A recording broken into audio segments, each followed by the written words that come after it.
of jokes, I want to play a little game with you. In the last few weeks, I've seen some interesting stories about sharks, hamsters, and pigs.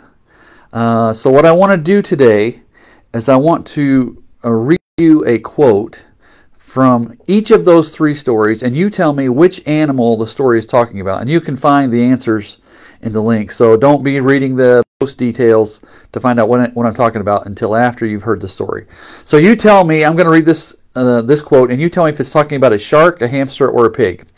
The first one is, scientists were genetically altering this animal with the expectation that it would increase bonding and cooperation between these animals.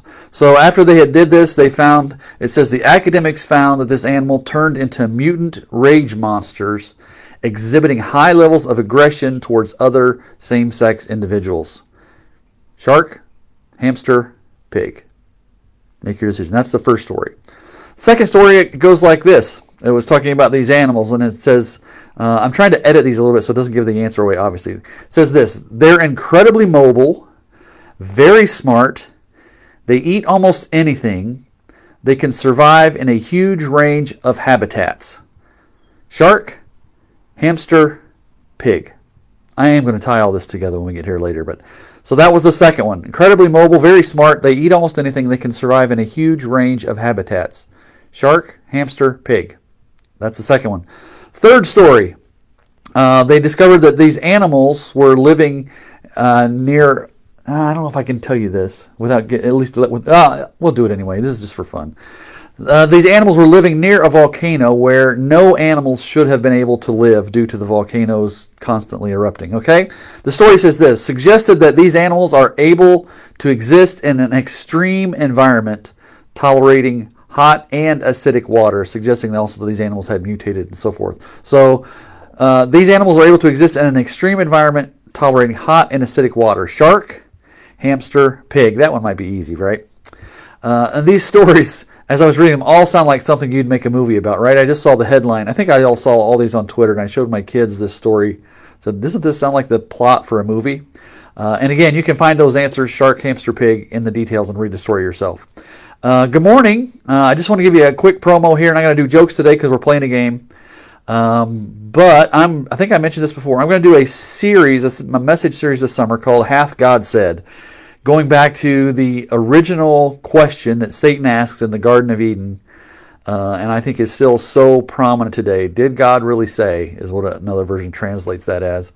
So what we've been doing is I've been taking questions for, you can put them in the comment box, you can send me a private message, email, whatever it may be. We're trying to apply, did God really say, kind of questions all through the summer, and I have 4 or 5 ideas, but probably starting in July, probably we'll get around to that. So that's the first thing I want to promote. If you have questions you want to ask, go ahead and do that, and then of course, you'll see them later this summer when we put those messages online. The second thing I want to let you know about is a concert that we are proudly sponsoring and co-hosting with another church here in New Haven. Grace Gathering is going to co-host this. It's a World Orphans concert. World Orphans is an organization out in Michigan that tries to find homes for orphans around the world, not necessarily bringing them to America, but more likely in their own home country with their own relatives. And that's going to be Sunday, July 24th. Hopefully you'll see more promotions about that as we get closer, but I wanted to let you know about that.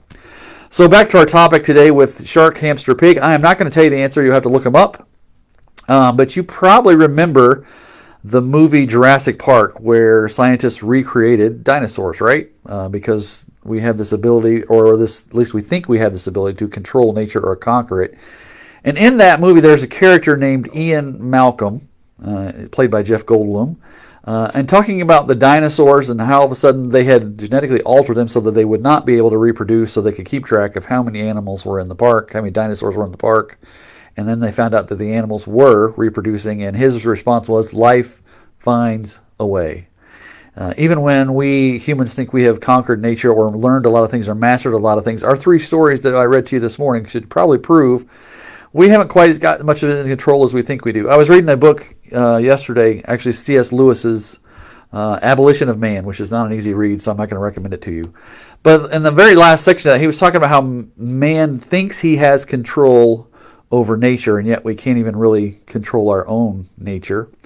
And so I got to thinking about that a little bit along with these stories and realized that, even yesterday we had tornadoes in Minnesota. There was the news this morning, a girl, I forget where, was attacked by a cougar, right? So all these things that we think we've pretty much got this world under control, right? And yet these things still happen. We are a lot more fragile than we think we are. We like to think that we have our lives together, we have it organized, we understand all these things, we've learned all these things, we've made all this progress. But all those things that we have under control can be taken away in just a matter of moments. Just ask the parents of the kids in Uvalde. Ask someone who has lost a spouse. Or someone who has just received a terminal diagnosis and now all of a sudden their lifetime seems to be a lot shorter than what they had thought. I was thinking about all those things today, and I wanted to point to a verse in James chapter 4, several verses. And James 4:13 says this: "Look here, you who say, today or tomorrow we're going to a certain town and we'll stay there a year," right? He says we got this planned out. "We will do business there and make a profit." And James says, "How do you know what your life will be like tomorrow? Your life is like the morning fog. It's here a little while and then it's gone." James reminds us what you ought to say is, verse 15, "If the Lord wants us to, we will live and do this or that. Otherwise, you are boasting about your own pretentious plans, and all such boasting is evil." He says, you don't know when your life will change dramatically. So here's what I would say to us today. I want to start to wrap this up. Take the opportunity today to, first of all, be thankful for what your life is today. Thank God for those people who are part of your life, for whatever is going right, because that can all be gone in a matter of moments. And secondly, the verses, I didn't read this, in verse 17, it urges us to take action towards making the world a better place. Since we are in so little things that we can control, let's be positive about things that we can control. Verse 17 there of James 4 says, "Remember, it is sin to know what you ought to do and then not do it." We could spend a whole message series on that. And the entire book of James talks about the importance of good works. And so that's what James is telling us.